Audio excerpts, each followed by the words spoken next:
Hi, I'm Matthew from MattChatt, and I'm here to tell you about things that piqued my interest over the last week or so. But first, let me tell you about my world. So I live very much in the Office 365, Azure AD, Enterprise Mobility and Security space, as well as Exchange Server and Exchange Online spaces. So the things I'm going to highlight in this post or in this video are from those areas in Microsoft. So check out my blog, mattchat.co.za. That's mattchat.co.za, and enjoy the video. So first of all, on the 28th of January, Alex Simmons from Azure announced the public preview of email one-time passcodes, or OTPs, for B2B sharing. That means that you can share with anyone with an email account. Now, previously, you could only share from SharePoint or Teams in Office 365 with somebody that had either an Azure AD account, a Microsoft Live account, or for example, a Hotmail account, or somebody else that was federated with Microsoft, such as Google. But now you can share directly with somebody that has an email address. So it can be anybody that has their own on-premises email or hosted email addresses. And basically what happens is you share content from your Office 365 tenant with somebody via their email address. They get sent an email to go and sign in, and when they sign in, they get sent a one-time password to that email address, and the one-time password will expire after 24 hours, and the user will have to re-authenticate to get access to the content again. So that's pretty cool. And if you take a look at Alex Simmons' blog post, you can see how this works and what it would look like for the user receiving the shared content via email. Next, on the 29th of Jan, Alex Lee, also from Microsoft, introduced the new Microsoft 365 Security Center and Microsoft 365 Compliance Centers. So splitting out the security and compliance centers into two separate specialist workspaces. So they are specialist workspaces for the respective roles. So, for example, SecOps or security operations and compliance or privacy and risk management. This will be rolling out to Microsoft 365 customers from the end of January, and they hope to complete the rollout by the end of March. I have, however, found that if you're an Office 365 customer and you have security and compliance roles, the workspaces as yet are not split out. You still get redirected to the existing security and compliance center. But they do plan to roll this out to Office 365 customers in the future.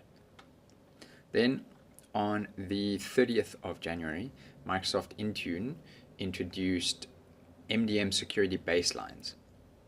So basically, it's a group of Microsoft recommended security configurations or configuration settings for devices, and it's frequently updated based on feedback from Microsoft security teams, partners, etc.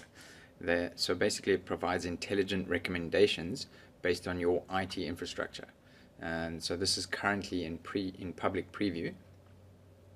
And so check out the blog on Tech Community for the details on the security baselines.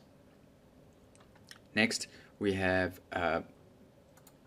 Bill Karagonis on LinkedIn posted about updates to the Microsoft Managed Desktop website, which includes a free ebook explaining what MDM is. MMD. MMD is Microsoft Managed Desktop, and so this blog post or this free ebook explains more about MMD, in case you don't know, MMD was announced at Ignite last September and is currently available in the UK, US, Canada, Australia, and New Zealand. And they will no doubt be rolling it out to other countries. So check out the LinkedIn post, and I will link to the post in my video. Then Intune support team gave a heads up that they are going to be improving the workflow to enroll corporate iOS devices with user affinity. So when using Setup Assistant to authenticate a user on an iOS device, they're saying that the workflow will be easier for the user. So they've taken out some of the screens, so it'll just make things a little bit smoother. It's not rolling out just yet, but it's coming soon. So this is just a heads up that the Intune support team are giving us. Then on the 7th of February, Intune for Education released the remote autopilot reset feature. This is pretty cool, especially for education organizations or schools, where it allows the school IT admin to reset devices for new students without unenrolling the device from MDM and the network. So basically you can reset the device at the end of a term or the end of a school year so that the device can be handed to a new student, but the device doesn't have to be re-enrolled into the MDM or mobile device management system. And you can reset single devices, or you can reset all devices in a specific group, such as a classroom. So then I move on to the Exchange space, and on the 31st of Jan, Ross Smith IV on Twitter announced that Outlook Mobile will notify enterprise users when composing or replying to a message whether external recipients are present in the form of a mail tip.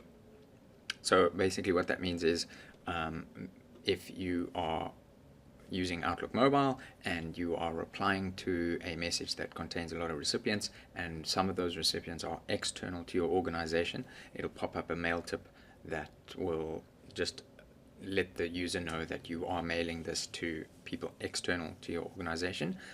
Also, if you're composing a new email and in Outlook Mobile and you add a group, or you add a bunch of recipients and some of them are external to your organization, this is just a mail tip. So it's just a warning basically to say, hey, by the way, you're emailing people outside of your organization. So check that out. It's something that has to be configured using Intune or a mobile device management system, and the device needs to be managed in order for you to be able to configure this setting on Outlook Mobile for iOS. Then on the 5th of Feb, You Had Me at Hello, a blog on Exchange, announced the preview of the Microsoft Hybrid Agent for Exchange Server. So currently, when you need to create a hybrid exchange between your Exchange on-premises servers and Exchange Online, there's a number of things that you have to establish before you can establish the hybrid, such as external DNS entries, certificates, publishing through firewalls, etc. So now there's this agent which removes some of the challenges, and when you run what's now called a modern hybrid, and it's only available on new hybrid configurations. So if you've already created a hybrid, you won't get this option if you run the hybrid setup again. It's only for new hybrid configurations. But basically it publishes Exchange on-premises to Exchange Online by registering a custom URL only for your tenant. And it's used by the organization relationship and the MRS, the Mailbox Replication Service. The URL is only accessible from Exchange Online, and it's for FreeBusy and Mailbox migrations. SMTP doesn't traverse the agent, so you still need some public certificates for Mailflow. But this is going to simplify setting up a hybrid quite dramatically, because you don't have to do a whole lot of external publishing of Exchange URLs.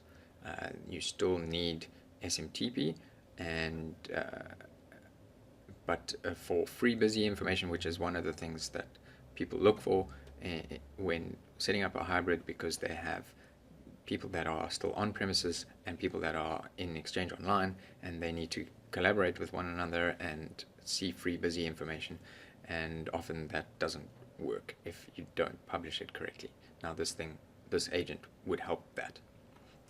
And within that same blog post, there was a bonus announcement, basically that with Exchange 2010 SP3 will be supported on server 2012 R2 with update rollup 26, which will be released later this year. Okay, and now I'm just going to give you a tip of the week. So you might be wondering how I come to know about all these announcements.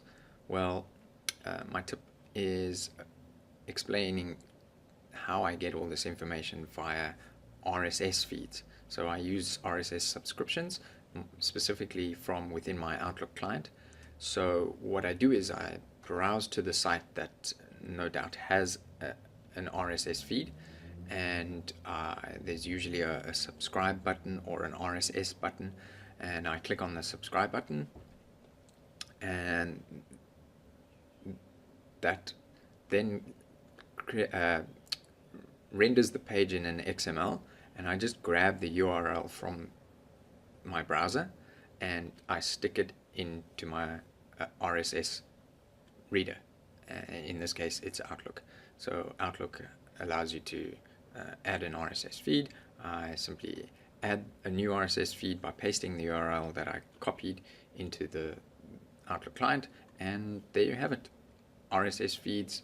I get updates, and I'll share a screenshot with you of my RSS feeds, and you can see how I'm pulling in all the posts from the sites that I'm interested in. And that's basically it for this week, and I hope to chat to you again next week.